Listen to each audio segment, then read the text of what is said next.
સદગુરુ કરતા શિષ્ય, બાપ કરતા દીકરો હવાયો હોવો પડે તો જ બાપને મજા આવે ને બાપને મજા ન આવે. અરે શિષ્ય ઠોબરી ગુરુમાં જ મારું કલ્યાણ કરો, સાનું માનું ઊભું થાય, મેં તને બધું આપી દીધું, હે ઝપટ બોલાય તો ગુરુ રાજી થાય.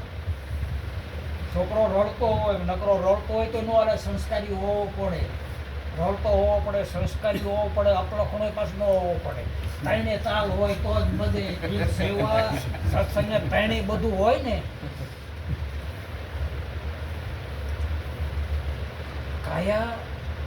કાયાનો વાંક નથી. આની અંદર જે અજ્ઞાન છે ને એ હાવ ખોટું છે, એને કાઢવાની વાત છે. કાયા તો નિર્દોષ છે, આની વાય અમથા પીડ્યા છે. આ તો અમરે અડાડી દે એવું સાધન આપ્યું છે ગુરુએ, મોક્ષનો દ્વાર છે. પણ આની અંદર જે અજ્ઞાન છે ને એ હાવ ખોટું છે. અજ્ઞાન છે, હાવ ખોટું છે. અજ્ઞાન સમજી જાય. આપણા ઘરમાં એરો આવ્યો તો કોણ હાચવે? એરો એ જ કોણ હાચવે? આપણને બીક લાગતી, બીજા બે ત્રણ બોલાવી કાઢવો પડે કે નહીં? ઘોડીને કે બેઠું ભરતો નથી, પણ રાત પડે તો એમ થાય મારો ઓડો અહીંયા છે. એ એરું તો હારો અજ્ઞાન એવું છે. અજ્ઞાન એ હાવ ખોટામાં ખોટું છે. અજ્ઞાન ચા લઈ જાય, અધોગતિએ લઈ જાય. એટલે સંતો એમ કે છે અજ્ઞાન અવિદ્યા ને એને તજો. કાયા નિર્દોષ છે, કાયાનો કઈ દોષ જ નથી. અજ્ઞાને કરીને કાયાનો આમળો આવ્યો. કાયા નિર્દોષ છે. કાયાનો તો શું કરે? કાયા તો આ ભગવાનનું મંદિર છે. આમાં ભગવાનને બહેરાવે ને એને પૂજારી કહેવાય. આની અંદર ભગવાનને પ્રાણ પ્રતિષ્ઠા કરે ને એને પૂજારી કહેવાય. એ હોશિયાર પૂજારી કહેવાય. હે ખોબારી પૂજારી ગામમાં મંદિરમાં નો હાલે ને આમાંય નો હાલે. હે તો વહેલો જાગીર. એટલે ખોટામાં ખોટું શું છે? અજ્ઞાન. ખોટામાં ખોટું અજ્ઞાન છે. આ જે સમજાતું અને હાચામાં હાચું જ્ઞાન છે. હવે જ્ઞાન અને અજ્ઞાન, સદગુરુનું જ્ઞાન, સદગુરુ મળે અને જ્ઞાન આપે એટલે જ્ઞાન તરત થઈ જાય છે. પણ આપણને અજ્ઞાન વાળું છે ને તો અજ્ઞાન કાઢતા નથી. સદગુરુ મળે એટલે જ્ઞાન થાય ને. આ સાચી વાત છે કે નહીં? સદગુરુ મળે ને સામે બોધમાં બેઠા એટલે જ્ઞાન થાય. એમાં ઉધાર હોતો જ નથી. પણ આપણને ઓલું અજ્ઞાન વાળું છે ને, આપણે ભંગારીનો ધંધો કર્યો, પતરા હંગ્યા દોઢું, આ ભંગારી અજ્ઞાન અંગ્યું. આ ભંગાર કાઢવો ગમતો કે ભાઈ 5 વર્ષ કામ આવશે, પણ આ વ્યૂ જાય પછી શું કામ આવશે? અને જેને જ્ઞાને કરીને અજ્ઞાન જાય એને શૂરવીર સંત કીધા છે, એને ચેતન પુરુષ કીધા છે. એટલે સતી તોરલે કીધું છે, જેસલમેર એ વખતે કીધું છે. અને હવે આપણે લેવાનું. સતી તોરલ બહેનો, તમારી જેવી બહેનો પડકારીને કહે છે એ જેસલ કરી લેને હે વિચાર. બોલો માથે જમાગે સપના જેવો છે સંસાર, તોરી રાણી કરે છે આવો ને જેસલ રાય પ્રેમ થકી મળીએ. હોજી પૂરા સંત હોય ત્યાં ભરીએ. સતી તોરલ કે છે, જાડેજાને કે છે, એ તો જાડેજાએ કામ કાઢી દીધું. સતી તોરલે કીધું એ પ્રમાણે કર્યું. હવે આપણે જાડેજાને આપણે શું કરવું? આ જાડેજાને અને સદગુરુનો હાથ તોરણનો સાથ છે. સદગુરુનો સાથ છે, ઉદારકતા છે. આપણને એમ કે હે આવો મનુષ્ય દેહ, તમે ભગવાનના દીકરા થઈને થોડોક તો વિચાર કરો. કયો વિચાર કરવાનો કે હું કોણ છું? હું કોણ છું? ભરતસિંહ, હું કોણ છું અને આ બધું કોણ છે?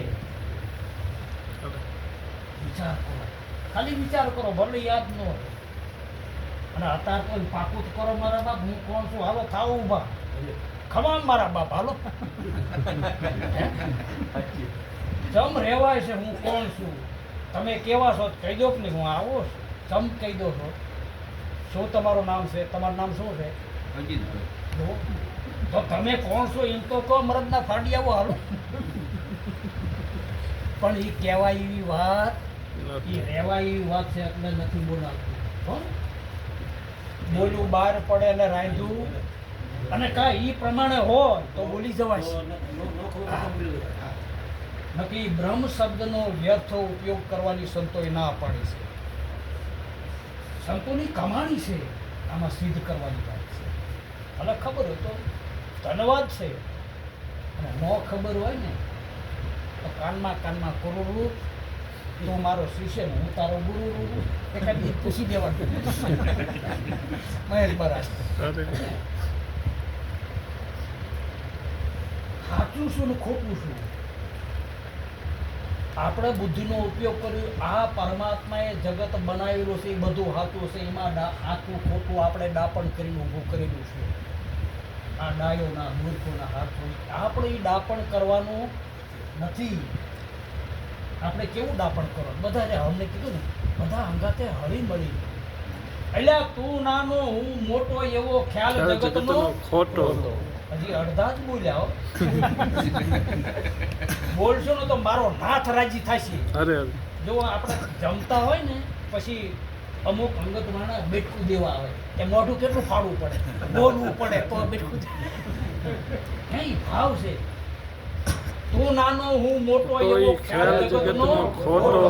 કોનો ખોટો છે? જગતનો, ભગતનો નહીં હો. આ ધ્યાન રાખજો. જગત બચારો હમણાં કીધું ને જગત નિર્દોષ એને કંઈ ન કહેવાય, પણ જગતનો એ ખ્યાલ નહોતો. જગત નાનું મોટું એને ખબર નથી. તું નાનો હું મોટો એ તો જગતની વાતો છે ને ભગતની વાતો.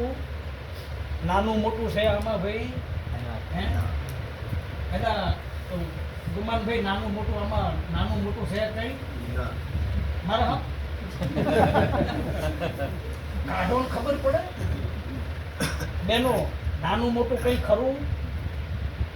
એ જો ધનવાદ કહેવાય. એ આ તમારા સદગુરુના બોધને પચાયો કહેવાય. ભલે નથી બોલાતું પણ રહેવાતું તો નથી. એવી વાતું છે. નથી રહેવાતું હવે નથી રહેવાતું. કોને કહું મનડાની વાતું નથી રહેવાતું હવે નથી રહેવાતું. શું કામ નથી બોલતા? એટલે જેને જેને કહું તે કહ્યું ના માને. જેને જેને કહું તે કહ્યું ના માને. એ મૂર્ખ ગણીને મને, મૂર્ખ ગણીને મને મારે સલાતું નથી રહેવાતું હવે નથી રહેવાતું. તમે સહેજ વાતું કહો ને તે બીજાને કે ભાઈ ને ગુરુ વાળા એકને એટલે નથી બોલાતું. વાત હોય ટકા આ જગતમાં કોઈ નાનું નથી અને કોઈ મોટું નથી. પરમાત્માએ જગત બનાવ્યું એટલે એમાં ખામી ન હોય તો ભેગી લાગવા જેવું જગત છે. એ તો અજ્ઞાની માણસો કે જગત બગડ્યું, માણા બગડ્યું, કંઈ બગડ્યા નથી. બગડીને પાર કોણ વહી જાય છે? બોલવા વાળા હો. બાકી માણા ડાયો માણા બોલે નહીં હે. એટલે સાચું અને ખોટું આપણા સદગુરુના દરબારમાં એવું કઈ નથી. બધું સાચું સાચું ને સાચું, કઈ કાચું નથી. અને કાચું હોય ને તો એકાબીજીને મારા બાપ પૂછી પાકું કરજો. હો પાકું કરજો. શું કામ કે આ ચારે છેતરી જાય છે ને ગારાની ગોળ. રામ બોલો ભાઈ. હજી બધા નથી બોલ્યા. રામ બોલો ભાઈ. તો અત્યારે રામ નામ જેવું શું ખોટું છે? હે